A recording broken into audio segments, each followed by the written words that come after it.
Kita ke informasi mancanegara pemirsa, militer Israel melakukan serangan udara di desa Ansariyeh, Lebanon Selatan pada Rabu malam. Sedikitnya 1 orang tewas dan melukai beberapa lainnya.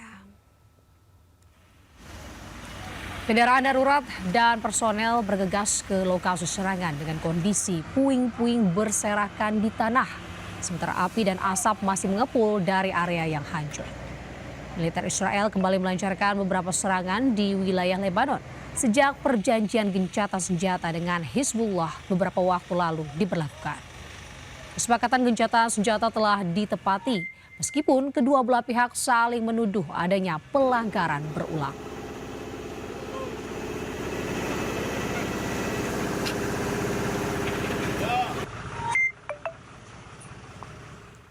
Unjuk rasa menentang kebijakan PM Benjamin Netanyahu yang menyerang Gaza, Palestina berujung ricuh di pusat kota Yerusalem pada Rabu malam waktu setempat.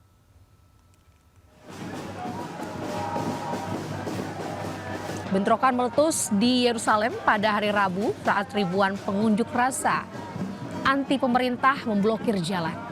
Mereka berbaris dan menyerukan pembebasan warga Gaza, Palestina, serta menuntut Perdana Menteri Benjamin Netanyahu mengamankan kesepakatan bagi para sandera yang ditawan di Gaza. Aksi unjuk rasa yang berujung ricuh dengan saat polisi menghalau demonstran yang menggelar aksi simbolis dengan menabung genderang dan juga membawa atribut bendera Palestina.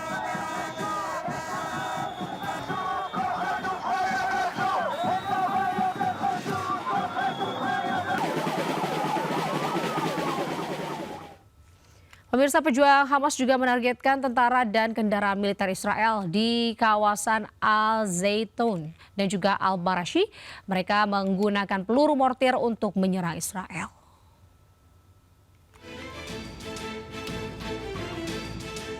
Inilah detik-detik pejuang Palestina dari Brigade An-Nasr Salahuddin menargetkan pasukan dan kendaraan lapis baja Zionis Israel di kawasan Al-Zaitun, selatan kota Gaza.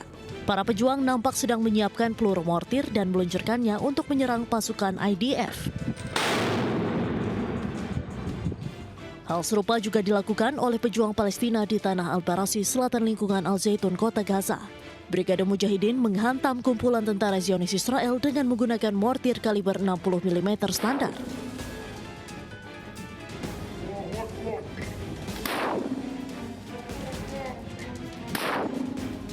Tembakan yang menargetkan pasukan IDF dan kendaraan lapis baja Israel pun mencapai sasaran dengan tepat dan langsung di barisan mereka. Pemirsa, Polres Jakarta Utara berhasil mengamankan puluhan orang perusuh saat demo Sabtu 30 Agustus lalu. Para tersangka ini memiliki tugas yang berbeda-beda dari pelempar petasan hingga perusak fasilitas.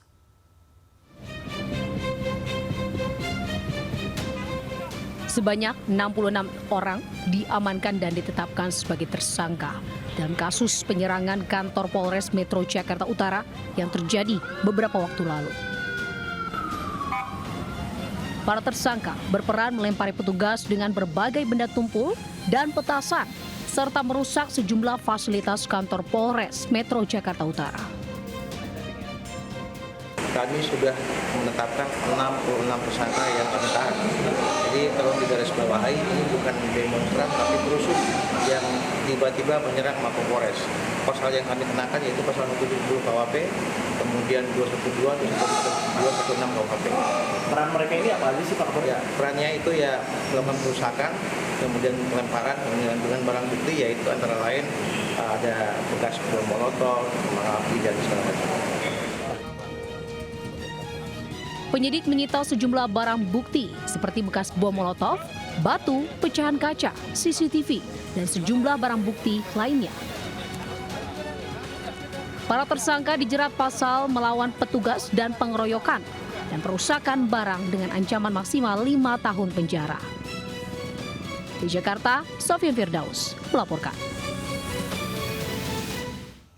Pemirsa, polisi menangkap 2 provokator aksi perusakan dan pembakaran Polsek Jatinegara yang terjadi beberapa hari lalu. Kedua pelaku diamankan di tempat persembunyian mereka di kawasan Batu Ampar, Kramat Jati, Jakarta Timur.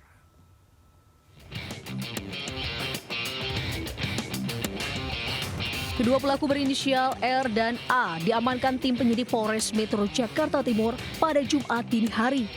Keduanya langsung digelandang ke Satreskrim Polres Metro Jakarta Timur dan dimintai keterangan.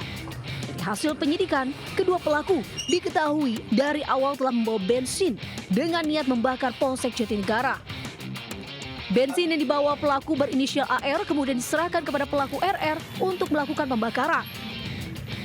Keduanya diketahui membakar sepeda motor di depan Mapolsek Jatinegara menggunakan bensin dan spanduk. Kita nonton tuh awal kita nonton langsung akhirnya kita turun aksi, Pak. Kita turun ikut aksi. Nah di situ kita ngelihat ada masa yang udah bawa motor ke tengah-tengah, langsung tuh udah ada yang ngebakar. Nah di situ kita cuma nambahin. Bakar kan? Disiram untuk bakar kan? Benar nggak? Ambil bensinnya. Ya, benar nggak? Iya, Pak. Nah, itu benar nggak perbuatanmu? Salah, Pak. Salah. Nyesel nggak kamu? Nyesel, Pak. Hah? Keduanya kini mendekam di Mapolres Jakarta Timur untuk mempertanggungjawabkan perbuatannya. Sementara polisi masih memburu pelaku lainnya yang juga terlibat dalam aksi pembakaran dan provokasi di Mapolsek Jatinegara. Di Jakarta, Rio Mani melaporkan. Polda Metro Jaya kembali menggelar patroli skala besar keliling Jakarta. Patroli kali ini ikut melibatkan tokoh masyarakat. Patroli skala besar digelar Polda Metro Jaya dengan mengerahkan 288 personel dibagi 2 kelompok Jumat sore.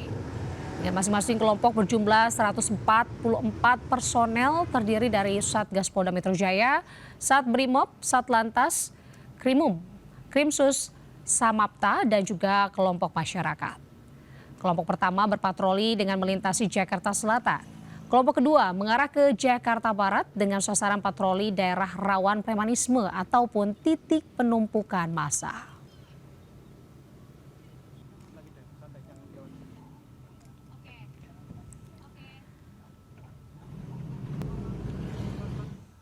Ratusan mahasiswa bersama elemen masyarakat dan koalisi masyarakat sipil menggelar unjuk rasa di depan gedung DPR RI. Mereka menagih komitmen DPR untuk memenuhi 17+8 tuntutan rakyat yang tenggat waktunya jatuh di 5 September 2025. Ratusan mahasiswa Universitas Padjadjaran berkumpul di depan gedung DPR RI Jumat siang. Mereka menggelar unjuk rasa sambil membawa beragam atribut alma mater biru tua. Mahasiswa juga membawa sejumlah poster tuntutan yang berisi 17+8 tuntutan rakyat. Aksi bertajuk Piknik Nasional Rakyat ini digelar untuk menagih DPR dan pemerintah dalam memenuhi 17+8 tuntutan rakyat yang tenggat waktunya jatuh pada hari Jumat 5 September 2025. Selain mahasiswa, aksi ini juga diikuti oleh sejumlah elemen masyarakat dan koalisi masyarakat sipil. Menanggapi batas waktu dipenuhinya 17+8 tuntutan rakyat, Wakil Ketua DPR RI Sufmi Dasko Ahmad menyampaikan pemberhentian tunjangan rumah ke anggota DPR RI, pemangkasan tunjangan DPR hingga memproses anggota bermasalah ke Mahkamah Kehormatan Dewan. DPR RI menyepakati menghentikan pemberian tunjangan perumahan anggota DPR RI terhitung sejak tanggal 31 Agustus 2025. Yang kedua, DPR RI melakukan moratorium kunjungan kerja ke luar negeri DPR RI terhitung sejak tanggal 1 September 2025 kecuali menghadiri undangan kenegaraan. Sementara itu pemirsa, libur panjang Maulid Nabi Muhammad SAW, arus lalu lintas di ruas jalan tol MBZ dan tol Jakarta Cikampek Karawang Jawa Barat Jumat sore mengalami kemacetan parah.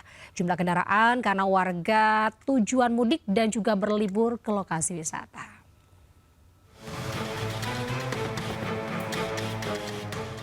Arus lalu lintas di ruas tol MBZ Jumat siang mengalami kemacetan cukup parah hingga 2 km lebih.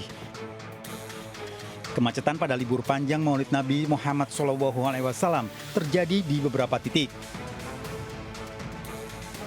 Terjadi mulai dari kilometer 47 atau di turunan pertemuan antara tol MBZ dan tol Jakarta Cikampek.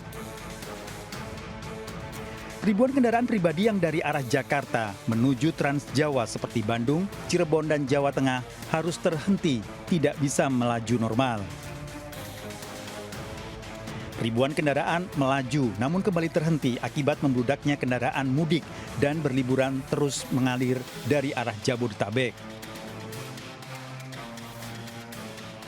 Kemacetan juga dialami di ruas tol Jakarta Cikampek mulai dari kilometer 36 sampai 47, serta kemacetan terjadi di kilometer 52 hingga 56. Untuk mengurai kemacetan di ruas tol Jakarta Cikampek, polisi jalan raya dari Polres Karawang terpaksa memberlakukan sistem kontraflow.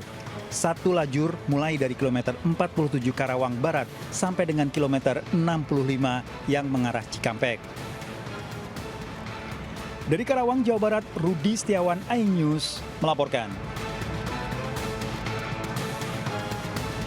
Pemirsa, penumpang kereta cepat Wush meningkat hingga 20% pada momen libur panjang Maulid Nabi Muhammad yang berdekatan dengan akhir pekan. Diprediksi jumlah penumpang akan terus bertambah lantaran proses penjualan tiket masih berlangsung.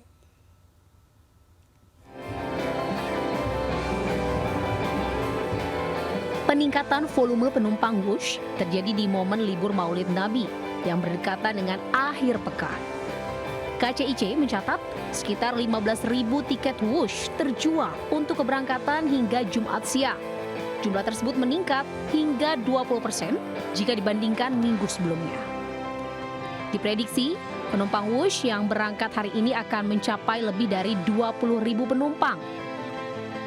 Untuk hari Jumat ini pun kita lihat keberangkatan penumpang masih cukup tinggi sampai dengan pukul 12 siang itu tercatat sudah sekitar 15.000 tiket yang terjual dan diprediksi untuk hari Jumat itu akan mencapai lebih dari 20.000. Dan tentunya kami sangat menyarankan kepada seluruh masyarakat yang akan menggunakan Wush di momen libur panjang ini bisa melihat ketersediaan tempat duduk dan juga melakukan transaksi melalui aplikasi online untuk lebih memudahkan dan lebih terencana. Peningkatan volume penumpang masih akan terjadi lantaran proses penjualan tiket masih berlangsung. Tim Liputan, iNews melaporkan. Pemirsa, ribuan warga Yogyakarta berebut gunungan dalam tradisi Grebek Maulud yang digelar Keraton Yogyakarta. Gunungan yang terbuat dari hasil bumi ini, warga berharap akan mendapat berkah dan rezeki.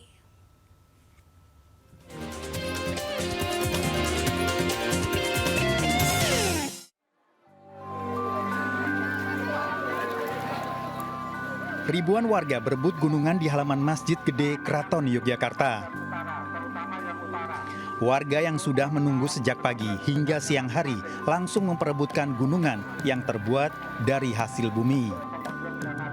Rebutan gunungan merupakan puncak dari tradisi Grebek Maulud dalam rangka memperingati Maulid Nabi Muhammad SAW yang digelar di Keraton Yogyakarta. Dalam tradisi Grebek Maulud, Keraton Yogyakarta mempersembahkan 8 buah gunungan hasil bumi. Sejumlah gunungan langsung menjadi rebutan ribuan warga. Warga percaya dengan berebut gunungan akan mendapatkan berkah rezeki serta menjadikan apa yang diperebutkan sebagai tolak bala. Nanti dorong-dorong di sini, tadi katanya cuma kayak gini, ya apa kacang panjang bisa, nanti disayur di rumah nggak apa-apa buatnya.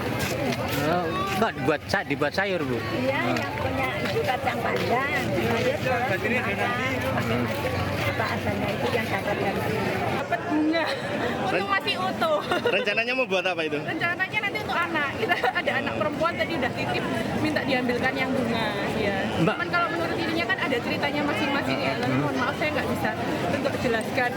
Ada berkahnya gitu? Ya, insya Allah ada berkahnya. Tradisi Grebeg Maulud yang digelar di Keraton Yogyakarta ini diawali dengan keluarnya bergodo atau prajurit keraton. Lengkap dengan persenjataannya serta pasukan gajah dan berkuda. Selain dibawa ke Masjid Gede Keraton, sejumlah gunungan yang lain dibawa ke Kadipaten Puro Pakualaman, Kepatihan, dan Dalem Panggulon. Setelah dilakukan upacara di halaman Masjid Gede Keraton, gunungan akan dibagikan namun warga langsung merangsek berebut gunungan. Keraton Yogyakarta setiap tahun menggelar tradisi grebeg sebanyak 3 kali, yaitu Grebeg Maulud pada saat peringatan Maulud Nabi Muhammad SAW, Grebeg Syawal pada saat Hari Raya Idul Fitri, dan Grebeg Besar yang digelar pada Hari Raya Idul Adha. Dari Yogyakarta, Gunanto Farhan, iNews melaporkan. Pemirsa, angin puting beliung menerjang pemukiman warga di Nagari Alahan Panjang, Kecamatan Lambah, Gumanti, Kabupaten Solok, Sumatera Barat. Beruntung tidak ada korban jiwa dalam peristiwa ini, namun 4 unit rumah warga rusak berat.